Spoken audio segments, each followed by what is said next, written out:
you had in yours? The Oscars? Yeah, the Oscars. I was happy about the Best Picture. Really? Yep. Uh-huh. I love the artist, but I didn't like Best Actress. I thought that the woman from the Help would win. From? The Help. Well, I would have liked to have seen.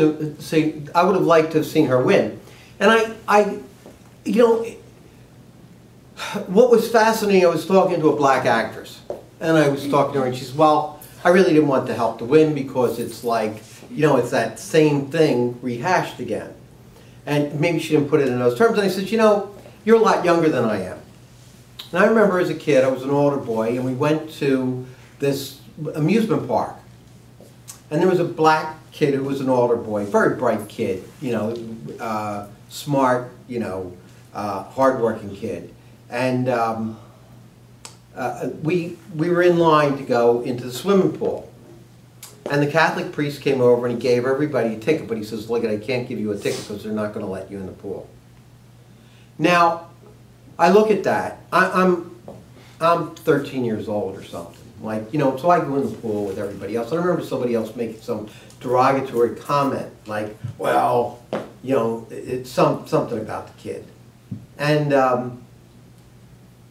it hit me on a deep level. I didn't know how to handle that. I didn't know what to do about it. I didn't know how you handle prejudice, because I was as prejudiced as everybody else in a lot of ways. I just felt that he was hurt, and I look at that from the point of where I'm at right now today, and I go, what were these people even thinking that they would allow that to happen? So I've ever had McCod, who I consider like almost like a son. I mean, I was very close to him. I loved him. You know, it has nothing to do with prejudice, but being in Philadelphia, in the area in the Northeast wasn't as bad as the South, but they still have an element of it. And when she was talking about it, and she talked about the movie, I said, you know, I would have loved to have seen her get it. One is that it was a deserving movie. It was a very deserving movie from my point of view. It was fun, I enjoyed it, and it was a great piece of acting. And for the other lady to get the supporting actor, I got to go, yes, you know, all for it. Meryl Streep, I would not have given it to. I talked to a lot of people in England, and they said that she was not a representative of Margaret Thatcher. I Skyped somebody in England, they go, no, she wasn't anything like her. So, but we liked her, we gave her the Oscar. She's a great actress. That, you know, don't get me wrong. As she's gotten older, she's gotten much more spontaneous and real, and I think she was marvelous. Glen Close, you know, I saw Knox, Albert Knox. Anybody seen it? Mm-hmm. You know, an incredibly well done movie. The one that was nominated supporting actor, that was nominated for the supporting actor, she was equally brilliant in what she did. Because I see her in there and I go, I thought she was a man. You know, like she played the part and I thought she was a man. And then you wind up seeing but she also has features. She's not a leading lady. She has different features. Glen Close she's tiny, she's sweet, you know, maybe there's a lot of makeup that goes into it, but you don't buy her. I mean, like, it's like, okay, you know, I mean, okay, but I don't get it. It was a great performance. She did a marvelous job. It was really touching. It was moving. It was a great piece of work.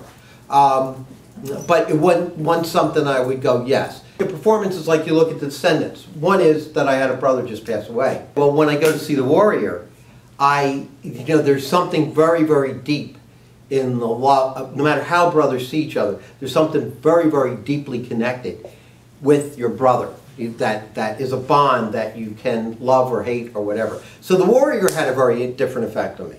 And when I looked at The Descendants, I looked at him standing on that hill and saying to his two girls, or, you know, like, this is what your grandfather left to you. You know, you look over this piece of paradise in Hawaii, which is a beautiful place, in my opinion. One of my favorite places to vacation. And he looks over and he says, this is what your grandfather left to you. And it hits you on such a deep level because you realize that, one, we're not immortal, we're going to go. And two, that, you know, you've just seen something happen that you never expected. I mean, I expected him to outlive me. And here we are. So The Descendants hit me on a very deep level. A lot of people didn't like it, but I did like Clooney's performance. It was very subtle. He was able to come up to the plate when he had to. He was emotional. He was very, very funny, because that's how Alexander Payne directs things. I mean, him running down the street with those flip-flops on. I mean, you can't help but laugh. You know, the last time Alexander had somebody run down the street, he was butt naked, and I think everybody in the studio was just howling at what he had him do. You know, it was a fascinating trip, a very, very clever piece of work, and so I think maybe I was sucked into it because of my own personal situation. But I thought that was a great piece of work, The Descendants. I didn't see Up Loud and Close, and I didn't see, I think it's Beginners, which I have to see. And I'm so glad that, what was his name? The Sound of Music. Christopher Plummer. Christopher Plummer won the Oscar. I mean, you know what it does is that you sit there and you go, thank God, you know, because here's a guy that worked all his life to get there, and all of a sudden he gets there, and they give him an Oscar. And, you know, you just have to stand back and go, you know, I'm very happy for him. You know, it was a very well-deserving thing.